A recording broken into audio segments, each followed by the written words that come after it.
Death, a word that makes most of us uneasy, something we avoid thinking about until it's too close to ignore. But what if contemplating death could actually make life more meaningful? This isn't a new idea. From the ancient Stoics to Buddhist monks, philosophers have long embraced the art of remembering death, not to feel fear, but to gain clarity. So, let's go on a thought-provoking journey. Let's look death in the face, and maybe, just maybe, find something beautiful in the process. We live like we'll live forever. We scroll, we rush, we worry about things that won't matter next week, let alone on our deathbed. But deep down, we know the truth. Our time is limited. And yet, we keep that truth buried, don't we? The philosopher Martin Heidegger had a name for this: forgetfulness of being. He believed that we avoid thinking about death because it's uncomfortable. But in doing so, we also avoid living authentically. We pretend we're infinite, and so we waste the finite. Here's the paradox.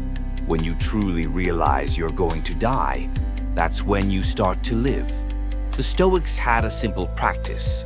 It was called Memento Mori, Latin for remember you must die. Sounds morbid? Maybe. But to the Stoics, it wasn't about fear, it was about freedom. Marcus Aurelius, the Roman emperor and Stoic philosopher, would remind himself daily, you could leave life right now. Let that determine what you do, say, and think. This wasn't meant to paralyze him. It was meant to sharpen his focus, to strip away the trivial, to make every moment count. Imagine if you lived that way. What would you stop doing immediately? What would you finally start doing? While the Stoics stared at death head-on, Buddhist philosophy invites us to see impermanence in everything. Not just life and death, but moments, feelings, relationships, thoughts. They're all temporary. Meditation on death is a key part of many Buddhist traditions, not as a punishment, but as a pathway to wisdom. Because once you accept that nothing lasts, you let go of attachments, of ego, of fear. The result, a lighter heart, a quieter mind, a deeper presence in the here and now. As the Buddha said, of all footprints, that of the elephant is supreme. Of all meditations, that on death is supreme. Segment 4. Death as a lens for meaning. Narrator, let's do a thought experiment. Imagine you have exactly 1 year to live. 365 days. No more, no less. What changes? Who do you call? What do you stop pretending to care about? It's a radical filter, and it cuts through the noise like a blade. The philosopher Viktor Frankl, who survived the horrors of Auschwitz, wrote, "Life is never made unbearable by circumstances, but only by lack of meaning and purpose.